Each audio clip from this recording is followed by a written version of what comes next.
মৰমৰ ছাত্ৰ ছাত্ৰীসকল, আজি তোমালোকক মই বিজ্ঞানৰ যিখিনি কম্পাৰ্টমেণ্টেলত আহিবলগীয়া এতিয়া সেইখিনি দি দিম।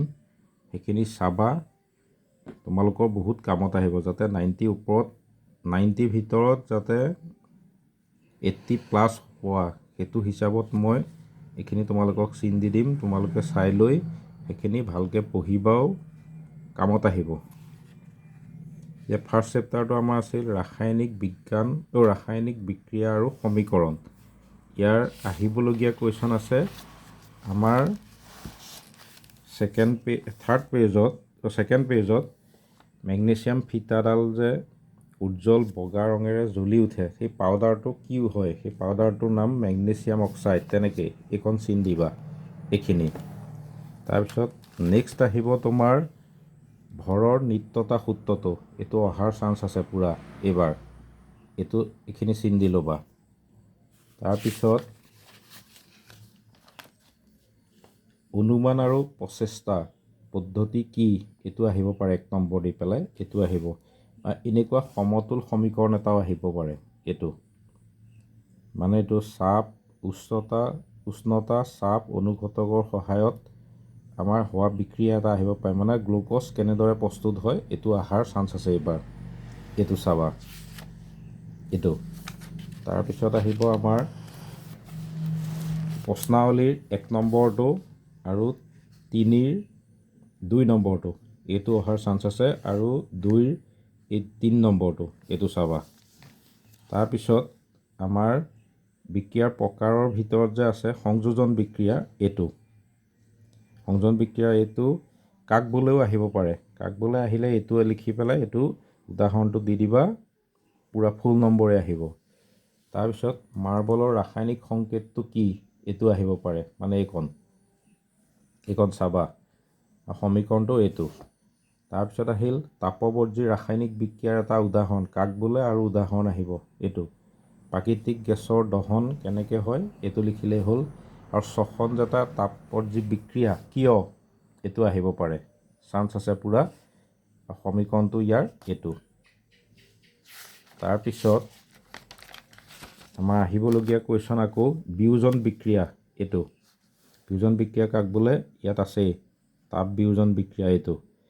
তাৰপিছত ইয়াত যে উৎপন্ন হয়, এইটো বিয়োজন হ'লে মানে ফেৰাছ ছালফেটৰ পৰা ফেৰিক অক্সাইড SO2 আৰু SO3 উৎপন্ন হয়, এইটো আহিব পাৰে।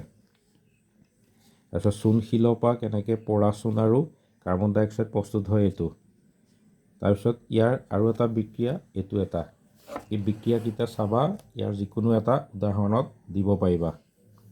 তাৰপিছত এইটো সূৰ্যৰ পোহৰত যে বগা চিলভাৰ ক্লৰাইডে কেনেকৈ বিক্ৰিয়া কৰে, এইটো আহিব পাৰে। চিলভাৰ আৰু ক্লৰিনলৈ বিয়োজন হয়, এইটো এটা।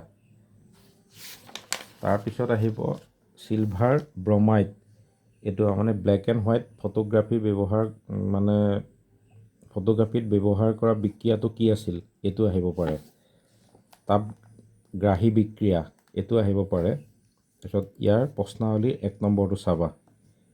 তাৰপিছত অপসৰণ বা প্ৰতিস্থাপন বিক্ৰিয়া বুলিলে কি বুজা, সেইটো, আৰু ইয়াৰ বিক্ৰিয়াকেইটা এইকেইটা।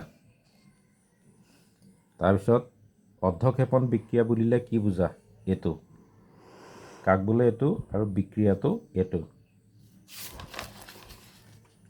তাৰপিছত বিজাৰিত, তাত বিজাৰিত হোৱা বুলি কোৱা হয় কেনেকৈ, অক্সিজেন হেৰুৱাই যায়, মানে এইটো জাৰণ বিজাৰণ বা ৰেডক্স বিক্ৰিয়া বুলিলে কি বুজা, এইটো ৰেডক্স বিক্ৰিয়াৰ উদাহৰণকেইটা এইকেইটা। তাৰপিছত আহিব ক্ষয়ভৱন কি, এইটো আহিব পাৰে, ক্ষয়ভৱন, এইটো চাবা। তাৰপিছত দগ্ধীকৰণটো এইটো আহিবও পাৰে, তেওঁ চাবা এইটো এবাৰ। তাৰপিছত ইয়াৰ প্ৰশ্নাৱলী 1 নম্বৰটো চাবা, এইটো কমন প্ৰশ্ন। তাৰপিছত অনুশীলনীৰ 3ৰ 1টো D2, 5ৰ A C D, 6ৰ 1টো আৰু C2, 7ৰ A টো চাবা আৰু C টো চাবা। 9, 10, 11, 12 এইকেইটাৰ ভিতৰত কোনোবা এটা আহিব এইবাৰ, এইকেইটা অকণ ভালকৈ চাবা। 13 নম্বৰটো চাবা, এইটো মই আগত দিছোঁ, অৰ্ধক্ষেপণ বিক্ৰিয়া, এইটো আহিব পাৰে। 17, 18, 19 এইকেইটা ভালকৈ চাবা। তাৰপিছত 2 নম্বৰ চেপ্টাৰৰ প্ৰাকৃতিক সূচকৰ এটা উদাহৰণ আহিব পাৰে। তাৰপিছত সংশ্লেষিত বা কৃত্ৰিম সূচক এইটো কি ব্যৱহাৰ কৰা হয় কৃত্ৰিম সূচক হিচাপে এইটো আহিব পাৰে, আৰু এইটো আহিব পাৰে। এইকণ চাবা, এইকণ মানে আমাৰ এচিড ক্ষাৰক সূচক কি, বা ইয়াক কেৱল সূচক বুলিও কোৱা হয়। এইকেইটা বেঙুনীয়া ৰঞ্জক কি, এইকেইটা আহিব পাৰে। এইটো চাবা, উদাহৰণকেইটা আহিব পাৰে এইটো। তাৰপিছত আহিবলগীয়া কুৱেশ্যন ইয়াত আকৌ এইটো প্ৰশমন বিক্ৰিয়া বুলিলে কি বুজায়, পেজ নাম্বাৰ 21 আছে। প্ৰশমন বিক্ৰিয়া কি, ইয়াৰ এটা উদাহৰণ আহিব পাৰে, তেতিয়া এইটো লিখিব লাগিব। এইটো চাবা। তাৰপিছত আকৌ আহিব ক্ষাৰকীয় অক্সাইড বুলিলে কি বুজা, এইটো পেজ নাম্বাৰ 22 প্ৰশ্নাৱলীৰ 1 আৰু 2টো চাবা। তাৰপিছত এইটো আম্লিক ধৰ্ম, এচিডবোৰে আম্লিক ধৰ্ম কেতিয়া দেখুৱায়, এইটো চাবা। তাৰপিছত এইটো পেজ নাম্বাৰ 24ত লঘু হোৱা বুলি কোৱা হয়, মানে লঘুকৰণ কি, এইটো আহিব পাৰে। তাৰপিছত প্ৰশ্নাৱলী চোৱা, প্ৰশ্নাৱলী 1, 2, 3, 5, 6। তাৰপিছত আহিব পাৰে এইটো pH স্কেল বুলিলে কি বুজা, এইটো আহিবই। pH স্কেলৰ প্ৰতিবাৰে কুৱেশ্যন আহেই, এইবাৰো আহিব। এইটো চাবা। তাৰপিছত এইকণ পঢ়ি ল'বা। এইকণ OH মাইনাছ আয়নৰ গাঢ়তা বৃদ্ধি কেতিয়া হয়, বৃদ্ধি হোৱা কেতিয়া বুজায়, বা pH স্কেলৰ সাৰ্বজনীন সূচক পুট কাগজ কেতিয়া ব্যৱহাৰ কৰা হয় যে সাধাৰণতে, এইটো চাবা। তাৰপিছত উদ্ভিদ আৰু পানীৰ pHৰ সংবেদনশীল হয় নে নহয়, এইকণ জলজ জীৱ বৰ্তি থকাটো কেতিয়া টান হয়, এইটো। তাৰপিছত এচিড বৰষুণ বুলিলে কি বুজা, এইখিনি চাবা। তাৰপিছত এইকণ আমাৰ পাচন তন্ত্ৰৰ pH, ইয়াত কি এচিড থাকে, পেটত যে হাইড্ৰক্লৰিক এচিড উৎপন্ন হয়, এইখিনি আমাৰ চাবা। pHৰ পৰিৱৰ্তন আৰু দন্তক্ষয় কেনেকৈ হয়, এইকণ কেতিয়া হয়, 5.5তকৈ কম হ'লে যে দন্তক্ষয় সূচনা হয়, এইখিনি। তাৰপিছত আত্মৰক্ষাৰ বাবে পানী আৰু উদ্ভিদৰ ৰাসায়নিক সংগ্ৰামৰ এইকণ চাবা, মানে মৌমাখিয়ে বিন্ধিলে কি এচিড নিঃসৰণ কৰে, এইখিনি মানে এইটো চাবা। তাৰপিছত ইয়াৰ এই প্ৰাকৃতিকভাৱে পোৱা বিভিন্ন এচিডখিনি, এইকণ ভালকৈ চাবা। তাৰপিছত প্ৰশ্নাৱলীৰ 1, 2, 3, 4 এইকেইটা কমনেই আছে, কোনোবা এটা ইয়াৰ পৰা আহিবই কিন্তু এইবাৰ। তাৰপিছত চাবা এলকালি পদ্ধতি কি, মানে এইটো ক্ল'ৰ' এলকালি পদ্ধতি বুলিলে কি বুজা, ছ'ডিয়াম ক্লৰাইডৰ যে এইটো ছ'ডিয়াম হাইড্ৰক্সাইডৰ যে এইটো বিক্ৰিয়াটো হয়, এইটো। তাৰপিছত ব্লিচিং পাউডাৰৰ ৰাসায়নিক সংকেত আহিব এইবাৰ। 1 নম্বৰতে আহিব পাৰে, বা হেৰিয়াতো আহিব পাৰে, কুৱেশ্যন হিচাপেও আহিব পাৰে। ব্লিচিং পাউডাৰৰ ব্যৱহাৰ, বেকিং ছ'ডা কি, তাৰপিছত ছ'ডিয়াম হাইড্ৰজেন কাৰ্বনেটৰ ব্যৱহাৰ, আৰু কাপোৰ ধোৱা ছ'ডা, এইটো। ইয়াৰ কোনোবা এটা সংকেত আহিব, ৰাসায়নিক সংকেত, বা MCQটো দিব পাৰে, তাৰ পৰা শুদ্ধ উত্তৰ উলিয়াব লাগে। কাপোৰ ধোৱা ছ'ডাৰ ব্যৱহাৰ 2টা আহিব পাৰে। তাৰপিছত প্লাষ্টাৰ অফ পেৰিছটো কিন্তু কমন আছে, প্লাষ্টাৰ অফ পেৰিছটো আহেই কুৱেশ্যন, এইবাৰো আহিব। প্লাষ্টাৰ অফ পেৰিছৰ এইটো সংকেত, মানে সমীকৰণটো এইটো। প্ৰশ্নাৱলীৰ 1, 2, 3 আৰু 5 এইকেইটা চাবা। তাৰপিছত অনুশীলনীৰ 5ৰ A, B, D আৰু 7 নম্বৰটো। তাৰপিছত ইফালে 8 নম্বৰটো 11, 12, 13, 14 এইকেইটা ভালকৈ চাবা। ইয়াৰ পৰা কুৱেশ্যন ডাইৰেক্টকৈ আহিব।